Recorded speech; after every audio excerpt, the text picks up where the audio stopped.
Well, good afternoon, everyone.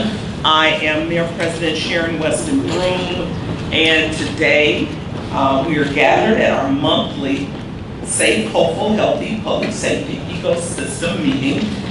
This meeting will take place right after the press conference here at the downtown library.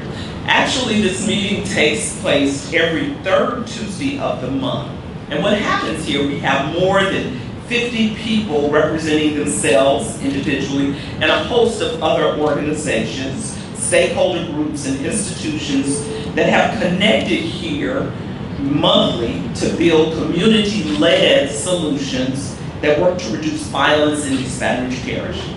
As of today, our Baton Rouge Police Department data reflects 44% reduction in homicides so far this year, and we have also seen a 23% reduction in non-fatal shooting incidents in the first quarter of this year. My commitment has and will remain that we leave no stone unturned, and that we will take nothing to chance when it comes to safety in our city and in our parish. Now, you've heard many of our law enforcement agencies share that a very small portion of our community is experiencing or committing the vast majority of violence in our community. Some parts of our community experience much more violence than others. This is because some communities have more risk factors for violence and fewer protective factors that allow for peace. Risk factors are things that make it more likely that someone will experience violence. Let me give you a few examples. Things like poverty and unemployment, lack of education, and exposure to violence. Protective factors are things that make it less likely that someone will experience violence. Things like strong social supports, healthy relationships, positive role models, and access to education, employment, and mental health.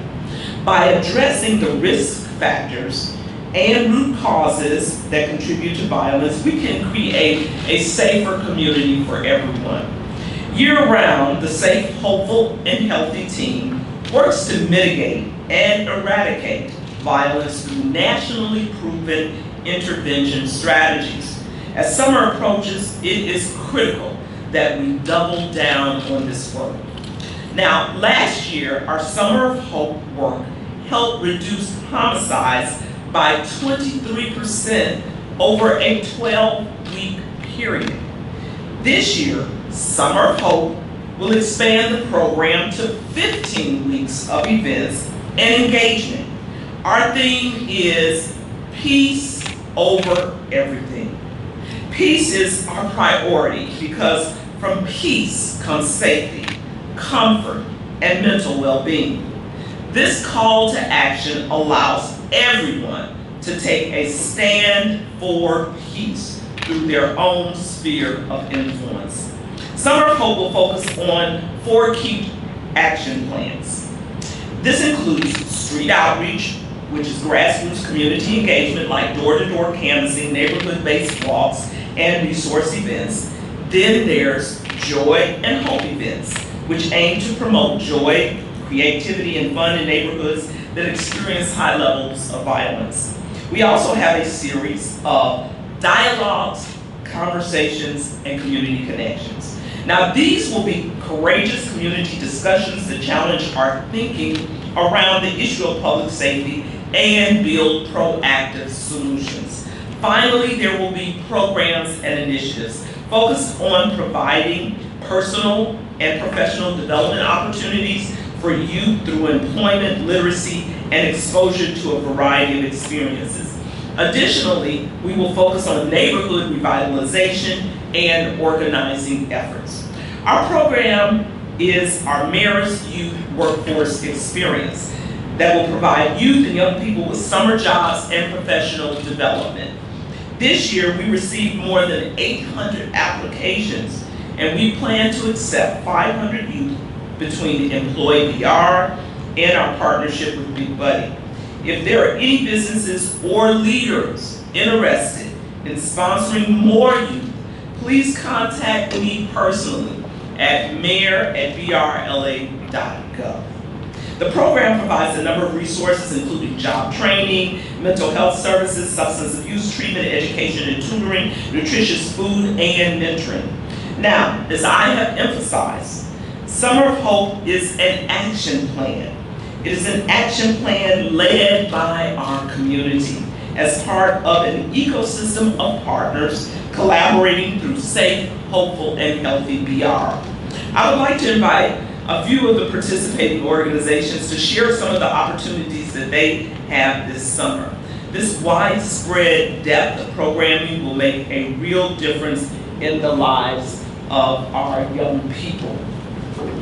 I'm going to ask Byron Washington, the founder of Scotlandville Saturdays, to come up and discuss the 11 Amp Music Series, which will offer 10 weeks of live music, food, art, and culture to the Scotlandville community.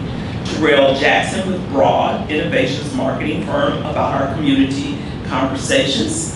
Symphony Malvo, Mid-City Redevelopment for Safe, Hopeful Neighborhoods and Resident Leader Academy. Brandon Lewis, educator and public programs manager for LSU Museum of Art's Neighborhood Project.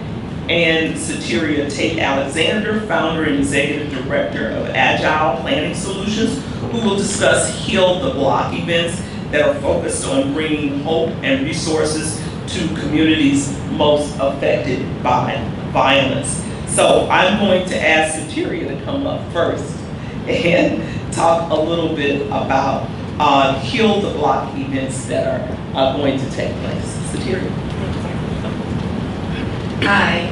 Yes, this year, 2023, we are kicking off our second annual Heal the Block. On last year, we did our inaugural where we served 8 communities in Baton Rouge. We brought much needed resources to each one of those events. We actually partnered with over 61 resources last year that allowed us to bring the resources directly to the communities that we serve. We're going to do a repeat of that, and with the help of our community, we're going to make it bigger and better. So be on the lookout for Heal the Blocks. We will actually have 6 locations this year. We'll start posting. You can catch us on Instagram, BRTST team, and you can catch us on Facebook. So I look forward to seeing everyone out to help us with these events. Thank you. Hi, I'm Byron Washington with Scotland Saturdays, and like me, I want to say we have been tasked with putting on the 11 Amp Baton Rouge series.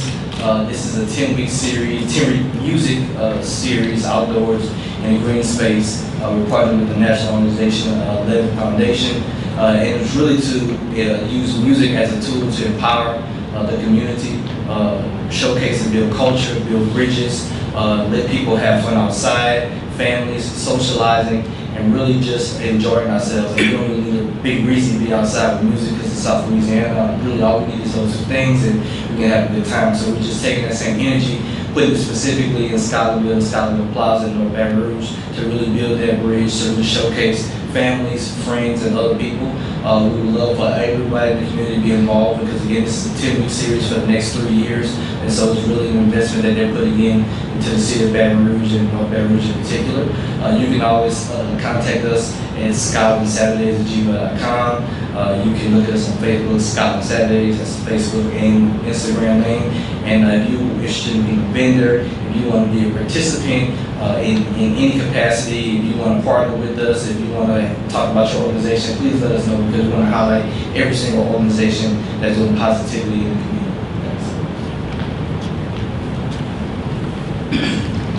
Good afternoon, I'm Terrell Jackson, affectionately known as TJ in Baton Rouge community with Broad Innovation Marketing firm, and we're extremely excited to partner with Mayor Broom's Summer of Hope Initiative and all the other stakeholders involved to bring the Connect this summer. And it's an acronym for Community Outreach, Navigating Neighborhoods, and several different things that we're going to do this summer to make sure that we bring our community partners together.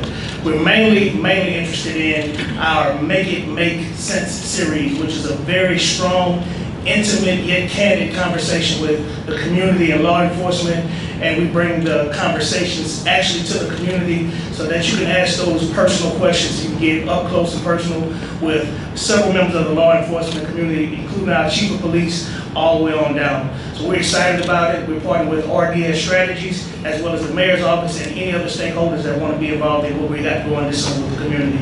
Thank you always to Mayor Broome and everyone else to help us make this possible. Thank you.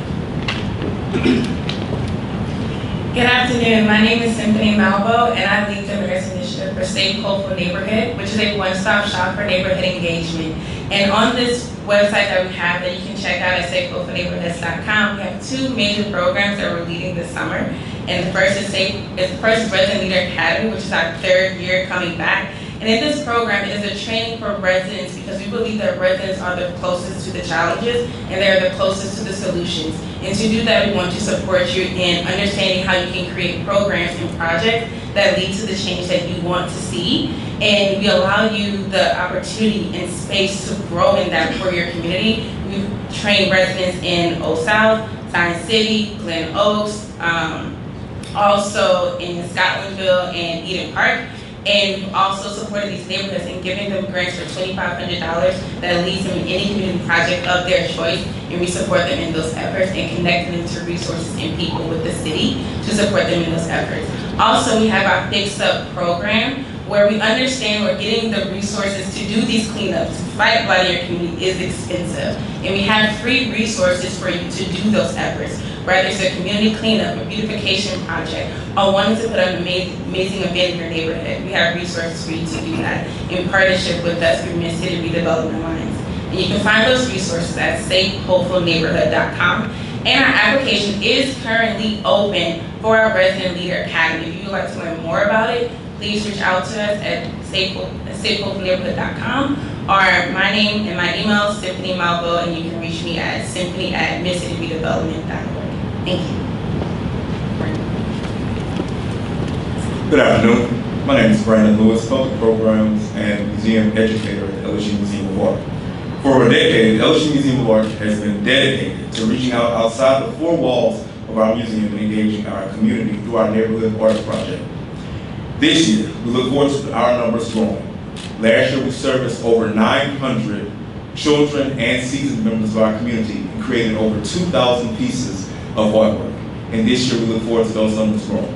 With the help of our Mayor President, other partners, donors, and members of the museum, with their support, we will be all across the city at various sites for 6 weeks, engaging from 10 a.m. to 12 p.m.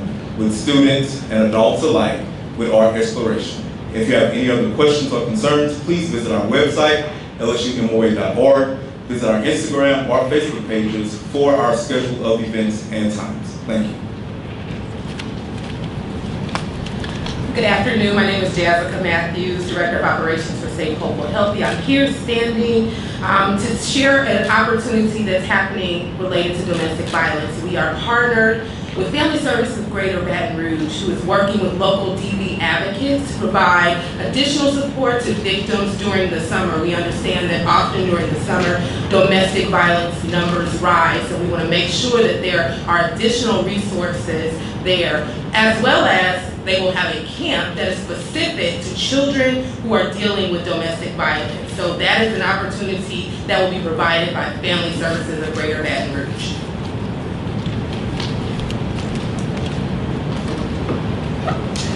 Thank you, everyone, to all of our speakers. And as I shared earlier, there are a lot of people in this room because this is the monthly meeting for our public safety ecosystem. So we appreciate everyone who's in attendance.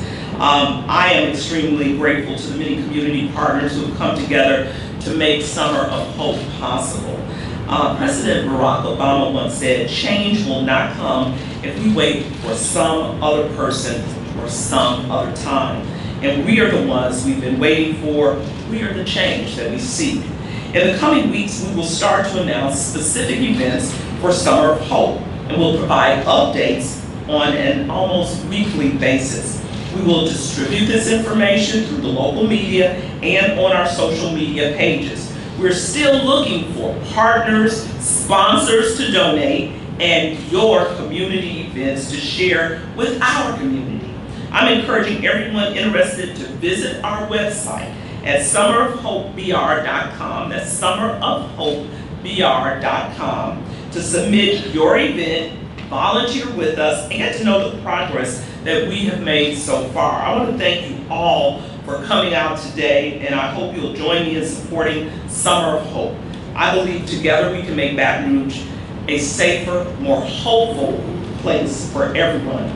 And I also believe that we can create a future where gun violence is no longer a problem in our community. A future where young people can grow up without fear of being shot. A future where our neighborhoods are safe and welcoming for everyone. And I believe that it is our responsibility to make this happen. Our responsibility as a community. So let's get to work. Let's make Summer of Hope a success, and let's build a better future for our community. I'll take any questions that you might have this time. Yes, sir. You talked a little bit about how murders have gone down in Baton Rouge. Why do you think that's happened? Do you think it's programs like this? Absolutely. The question is about the decrease in homicides that we've seen in this quarter compared to last year. In the last year, decrease we saw in homicides. We certainly have been able to identify that the period that we had Summer of Hope last year, that we saw a percentage of decrease in homicides. And I think that the decrease, the trajectory that we're on, is attributed to certainly programs like Summer of Hope, but it's also attributed to the coalition of many people, some of them here in this room today, who are working in their sphere of influence with proactive programs to help address some of the societal challenges that we know feed into violence in our community. It's also attributed to the hard-working law enforcement officials that we have that have built a relationship now with our community. And so we are very focused, of course, on law enforcement, community engagement, and mental health. Those are three of our pillars. And we have found that when we're intentional on focusing on those pillars, that we see results. And that's what I attributed to a lot of those things. Any other questions? Yeah. So do you consider Baton Rouge to be a safe city to grow up in? The question is, do I consider Baton Rouge a safe city to grow up in? I do consider Baton Rouge a safe city to grow up in. Do we have work to do to make it a safer city for people to grow up in? Absolutely. I have said time and time again, just because we're seeing that we're on a trajectory of making progress, it does not mean that we don't have work to do. We still have a lot of work to do to make Baton Rouge a safer community. But I can tell you that I run into people every day, many who are not even from the Baton Rouge area, who are now Baton Rouge residents, who praise Baton Rouge as a great place for them to live. We are not isolated when it comes to cities that are trying to improve when it comes to the public safety space. I talk to mayors across America, small city mayors, medium-sized city mayors, large city mayors. And I can tell you that a common denominator that we are all working on is to make our communities safer so people can thrive and prosper. Any other questions before we wrap up? Yes, ma'am. You mentioned that crime was concentrated more in specific areas in the city. Can you speak a little bit more on where those areas are and if those crimes are just general violent crime or specifically homicides? Yeah, that's a good question. I will reiterate what our police chief has said, because I don't think we have anyone from law enforcement here today. But if you look at our real-time crime center that's housed in BRPD, you can see through technology where those where violence occurs according to zip codes. And so we have collaborated with the chief to look at those places where we see high intensity of violence that takes place, those specific zip codes, and that's where we're pushing out our programs during the Summer of Hope. And many of those zip codes you've heard before, but that is how we are focusing our intentional work through those areas that we have identified.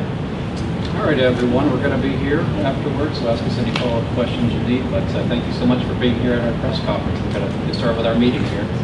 Thank you all for coming.